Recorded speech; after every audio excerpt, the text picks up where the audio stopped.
Today we're just going to talk about a couple of the examples that are in the book uh, and kind of see some of the various things that can happen.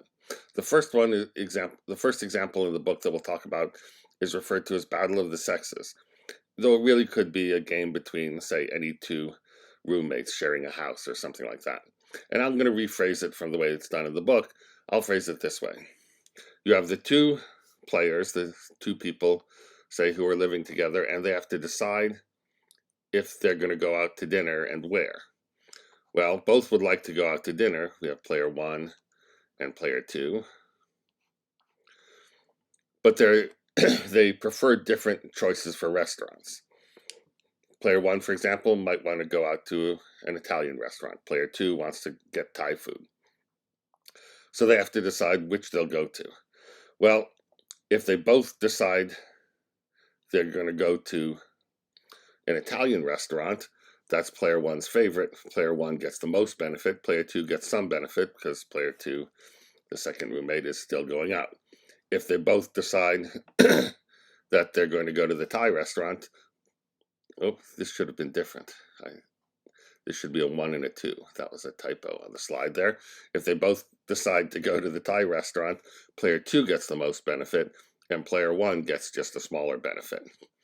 If player 1 says, I'm going to go to an Italian restaurant, and player 2 is going to go to a Thai restaurant, says, I'm going to go to a Thai restaurant, they end up not going anywhere at all, and the payouts are 0 for both.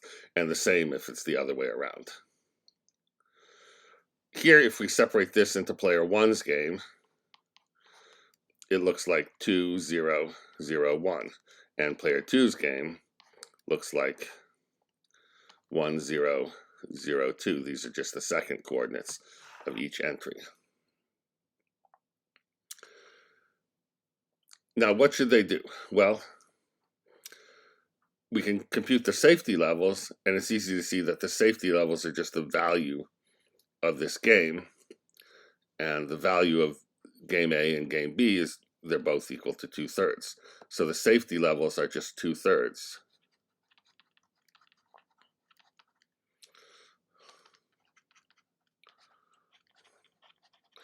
And the max-min strategies are very easy to compute. For player one, it's just play row one 1/3 of the time and row two 2/3 of the time.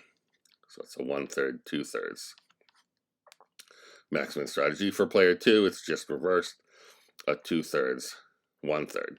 And you can check that with these probability vectors for playing, in player two's case, column one and column two, we just get the safety level of 2/3 as an expected return.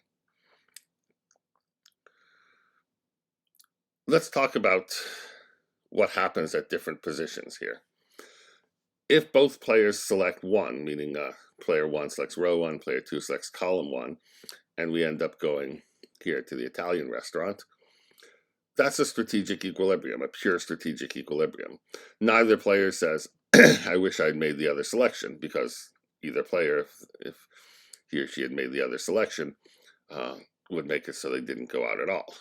And it would have gone down to 0 with either player changing the choice. Similarly, if they both select choice 2, the Thai restaurant, again, that's a strategic equilibrium. Because going out to the Thai restaurant, neither player says, I wish I had done the other thing, and caused us not to go out at all.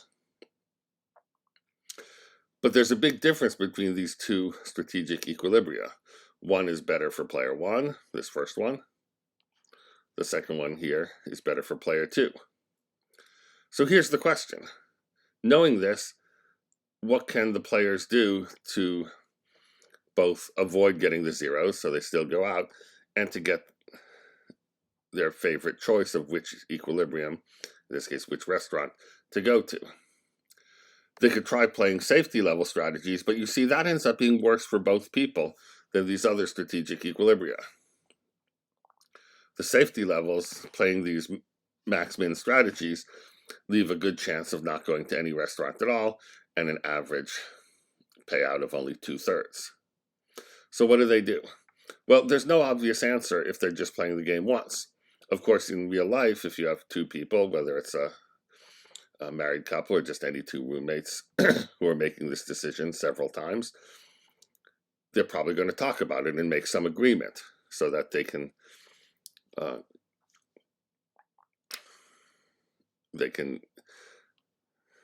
do what one likes sometimes and what the other one likes other times, and get a best overall payout in the long run.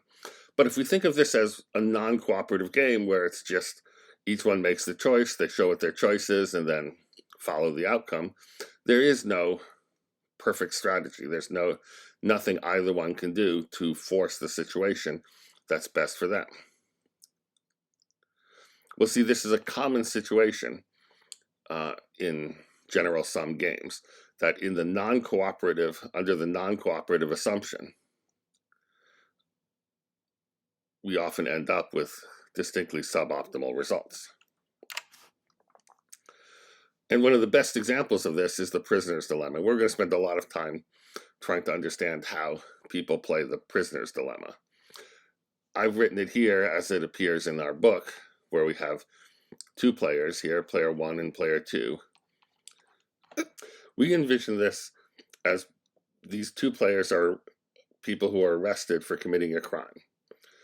The police question each one separately and offer the following deal separately to each of the two suspects. They say, turn state's evidence, rat on the other person, and you'll get a much lighter sentence. If one player chooses to do this and the other player chooses not to, that player ends up getting away scot-free because there's not much evidence against that player, against that suspect, and the other one goes to jail with the maximum sentence. But if neither one rats out the other one, they don't have enough evidence to convict on this particular crime, and maybe they can convict them on some smaller crime. If both rat out the other one, then they can convict both of the crime, and they get a slightly lighter sentence for having cooperated. In the payout matrix, we write it like this. Row 1 here and column 1 represent what I'll call C, cooperated. These are the standard designations in the prisoner's dilemma. Cooperate means each one refuses to talk against the other one. Here, D will represent defect. That means rat out the other suspect. When they both cooperate, that means they won't say anything against the other suspect. They only get they get convicted of a minor charge. It's not that big a deal, so that's a payout of 3 for each. If one cooperates, say player 1 cooperates and player 2 defects, gets the maximum sentence. We'll call that a 0 here. That means the least benefit for the player 1. The one who defects ends up getting away scot-free. That's a 4. If player 1 defects and player 2 cooperates, again, player 2 here then gets a 0. That's like the worst possible sentence. And player 1 gets away scot-free. That's a 4, the best outcome.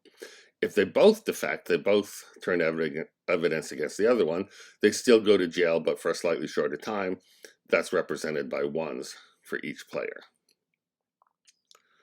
What can we say about their individual payout matrices? For player 1, we have the matrix 3, 0, 4, 1. And for player 2, we have 3, 4, 0, 1. Here, let's notice something very interesting. For player 1, who's choosing rows here, it is always better, no matter what player 2 does, it's always better to defect. That's row 2 here. Whether player 2 cooperates or defects, it doesn't matter. Player 1 is better off defecting. For player 2, it's the exact same situation. If player 1 cooperates, that's up here, player 2 gets more by defecting. If player 1 defects, again, player 2 gets more by defecting. Each player knows ahead of time, this is the deal they're offered, that they're going to do better defecting, ratting out the other person, no matter what the other person does. Well, what's the consequence of that? If each player plays these strictly dominant strategies, it's strict domination here, they're not even equal. If both players play the strictly dominating strategies, they end up at this position. They both go to jail, slightly reduced sentence, get a very small benefit here of 1 each. This is a strategic equilibrium. Neither player, if both defect, thinks, boy, I wish I had cooperated, because that would have been much worse for the player that had cooperated. However, if both had picked the strictly dominated strategy of cooperation, then they end up here at 3-3. That's also, well, that's actually, let's talk, is that a strategic equilibrium? It turns out that's not a strategic equilibrium, even though that's a good outcome. You see, it's the highest total payout, so that you think there's no preferable outcome. It's not a strategic equilibrium because each player still thinks, I personally could have done better by defecting. And yet it's better for both combined than any of the other strategies. So what's difficult about the prisoner's dilemma? There are strong incentives to end up at this point, which is worse for both players than there are to end up at this point. And the option of both cooperating, which is better overall for both players, not strictly better for each player could do a little bit better for himself, but for the two players together, it's by far the best. But that's not even an equilibrium. Each player thinks I could have done better just by changing my choice. We're going to see many examples in which games, two-player general sum games, can be modeled in a situation like this, where in this case there's only one strategic equilibrium. In fact, there's only one pure strategic equilibrium. In fact, there's only one strategic equilibrium, because the strategies that are strictly dominated can be removed from consideration for any strategic equilibrium at all. In other words, cooperation just doesn't play a role in any strategic equilibrium, so the only ones are the pure strategic equilibrium where both defect. What do people do in such situations? How can people arrange it so that they don't always end up with this worst result? I'll call this the worst result because it's overall the worst result for both players combined. Is there any way to avoid this?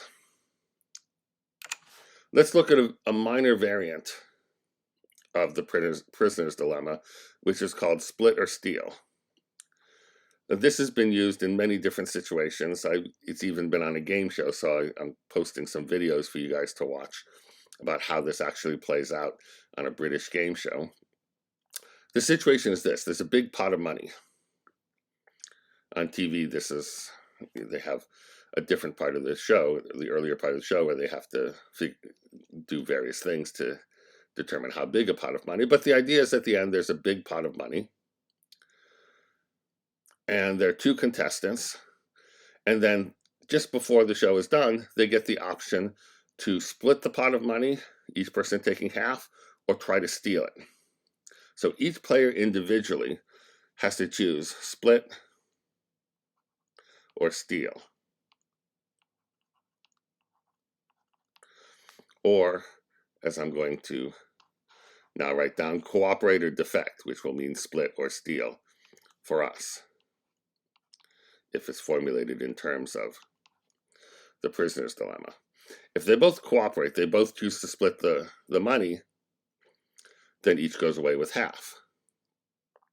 But if one chooses to steal the money and the other chooses to split it, the one who chooses to steal gets the whole pot. Here's the catch. If they both choose to steal the money, they both walk away with nothing. What would you do in such a situation? Well, again, this is framed this is framed as a non-cooperative game. They can't make any binding contracts on what to do. But in the game show, they have the interesting middle ground where players are allowed to talk to each other about what they're going to do, but then they still make their choice in secret. so each player doesn't know whether to believe the other player or not. What would you do? Well, let's look at the individual matrices. For player 1, the matrix looks like 1, 0, 2, 0, where here we have the choice of cooperate, which is split, or defect, which is steal. And for player 2, it's the similar sort of thing. The matrix looks like 1, 2, 0, 0. Notice here that defect dominates cooperate. For player 1 here, the 2 is strictly bigger than the 1, and of course the 0 is the same. No matter what player 2 does, player 1 does either better if player 2 had split. Player 1 does the same if player 2 chooses to steal. In other words, if player 2 chooses to steal, player 1 cannot win any money, period. Either nobody walks away with money or player 2 takes it all. So it'll be 0 either way. But if player 1 chooses to split, player 2 chooses to split, player 1 gets either half the money or all the money. That seems like it would be a strong incentive for player 1 to steal. But the same thing is true for player 2. And if both steal, they end up with nothing at all. So what would you do? Well, there are many different ways one could play the game, and there's no one obvious correct choice. I'm going to ask you guys to watch some videos to see what a lot of people have done when posed with